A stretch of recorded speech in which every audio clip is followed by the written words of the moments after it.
प्यारे बच्चों, क्लास 7। आज हम आपकी हिंदी की किताब बसंत भाग 2 की पहली कविता हम पंछी उन्मुक्त गगन के इस कविता का हिंदी में अर्थ या अनुवाद पढ़ेंगे। आज मैं आपको इस कविता के शुरू के 3 पदों का अर्थ बताऊंगी। यह कविता हम पंछी उन्मुक्त गगन के कवि शिवमंगल सुमन जी द्वारा रचित है। इस कविता में कवि ने पंछियों के माध्यम से स्वतंत्रता के महत्व को बताने का प्रयास किया है। आज़ादी का क्या महत्व है और वह आज़ादी कितनी हमें पसंद हो सकती है और आज़ादी के बदले हमें दुनिया की बहुमूल्य से बहुमूल्य वस्तु भी नहीं चाहिए। तो आज़ादी का महत्व, स्वतंत्रता का महत्व पंछियों के माध्यम से कवि शिवमंगल सुमन द्वारा बताया गया है। इस कविता के शुरू के 3 पदों का अर्थ आप आज जानेंगे। सबसे पहले हम कविता पढ़ते हैं। हम पंछी उन्मुक्त गगन के पिंजरबद्ध न गा पाएंगे, कनक तीलियों से टकराकर पुलकित पंख टूट जाएंगे। हम बहता जल पीने वाले मर जाएंगे भूखे प्यासे, कहीं भली है कटुक निबोरी कनक कटोरी की मैदा से। स्वर्ण श्रृंखला के बंधन में अपनी गति उड़ान सब भूले, बस सपनों में देख रहे हैं तरु की फुनगी पर के झूले। तो इस कविता के पहला पद का अर्थ जानते हैं। सबसे पहले पहला पद है, हम पंछी उन्मुक्त गगन के पिंजरबद्ध न गा पाएंगे।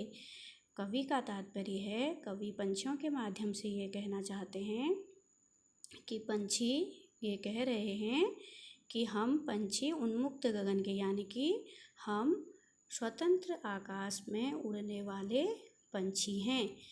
कवि ने पंछी के माध्यम से मनुष्य के जीवन में स्वतंत्रता के महत्व को दर्शाया है। कविता में पंछी अपनी व्यथा का वर्णन करते हुए कहते हैं कि हम पंछी स्वतंत्र आकाश में उड़ने वाले हैं, अपना गाना हम पिंजरे में नहीं गा पाएंगे। हम पंछी उन्मुक्त गगन के पिंजरबद्ध न गा पाएंगे। कहने का तात्पर्य है कि हम पंछी स्वतंत्र आकाश में उड़ने वाले हैं, अपना गाना हम पिंजरे में नहीं गा पाएंगे। कनक तीलियों से टकराकर पुलकित पंख टूट जाएंगे। पंछी कहते हैं कि पिंजरा भले ही सोने का हो, कनक मीन्स सोना, कनक का मतलब होता है सोना। पिंजरा चाहे सोने का ही हो, हमारे आकाश में उड़ने वाले पंख इससे बाहर निकलने की कोशिश में टकराकर टूट जाएंगे। चाहे आप हमें पिंजरे में, सोने के पिंजरे में ही क्यों ना बंद कर दो, मगर इससे आज़ाद होने की कोशिश में हमारे पंख इनकी तीलियों से टकराकर टूट जाएंगे, लेकिन फिर भी हम इससे बाहर निकलना ही चाहेंगे। अगला पद है, हम बहता जल पीने वाले मर जाएंगे भूखे प्यासे। हम बहता जल पीने वाले, कवि का तात्पर्य है कि पंछी ये कह रहे हैं कि हम बहता जल पीते हैं। बहता हुआ पानी अर्थात नदियों का पानी पीने वाले हैं। ठीक है, नदियों का पानी पीने वाले हैं। कहीं भली है कटुक निबोरी कनक कटोरी के मैदा से। हमारे लिए सोने की कटोरी में रखी हुई मैदा से कहीं भली नीम की कड़वी निबोरी है। सोने की कटोरी में अगर कोई मैदा रख के भी हमें देगा, लेकिन हमें उससे कहीं ज़्यादा अच्छी कड़वी नीम की निबोरी लगेगी। पंछी कह रहे हैं कि हम भूखे प्यासे मर जाएंगे, मगर पिंजरे में गुलाबी का जीवन व्यतीत नहीं करेंगे।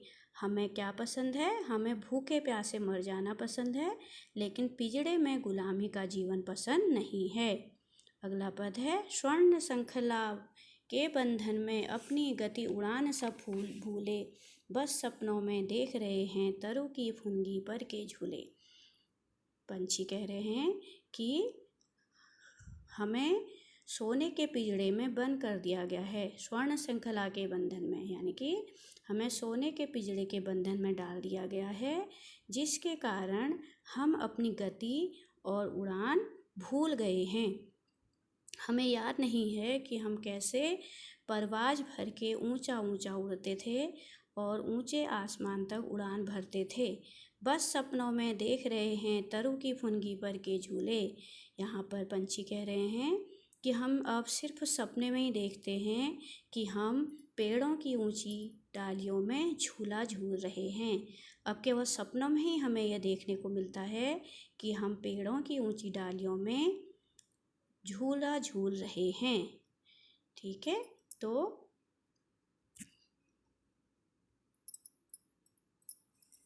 इस कविता में आपको फिर से मैं बताती हूँ। शुरू के 3 पदों का अर्थ। शुरू के 3 पद हैं। हम पंछी उन्मुक्त गगन के पिंजरबद्ध न गा पाएंगे, कनक तीलियों से टकराकर पुलकित पंख टूट जाएंगे। हम बहता जल पीने वाले मर जाएंगे भूखे प्यासे, कहीं भली है कटुक निबोरी कनक कटोरी की मैदा से। स्वर्ण श्रृंखला के बंधन में अपनी गति उड़ान सब भूले, बस सपनों में देख रहे हैं तरु की फुनगी पर के झूले। यहाँ पर कवि ये कह रहा है कि इस कविता को श्री शिवमंगल सिंह सुमन द्वारा लिखा गया है। हम पंछी उन्मुक्त गगन के इस कविता के रचयिता श्री शिवमंगल सिंह सुमन हैं। कवि ने पंछी के माध्यम से मनुष्य के जीवन में स्वतंत्रता के महत्व को दर्शाया है। कविता में पंछी अपनी व्यथा का वर्णन करते हुए कहते हैं कि हम पंछी स्वतंत्र आकाश में उड़ने वाले हैं। अपना गाना हम पिंजरे में नहीं गा पाएंगे। पिंजरा भले ही सोने का बना हो, हमारे आकाश में उड़ने वाले पंख इससे बाहर निकलने की कोशिश में टकराकर टूट जाएंगे। हम बहता हुआ पानी अर्थात नदियों का पानी पीने वाले हैं। हमारे लिए सोने की कटोरी में रखी हुई मैदा से कहीं भली नीम की कड़वी निबोरी है। हम भूखे प्यासे मर जाना पसंद करेंगे, ना कि पिंजड़े में गुलामी का जीवन जीना। ठीक है, इसके बाद अगली 4 पंक्तियां हैं। स्वर्ण श्रृंखला के बंधन में अपनी गति उड़ान सब भूले, बस सपनों में देख रहे हैं तरु की फुनगी पर के झूले। यहाँ पर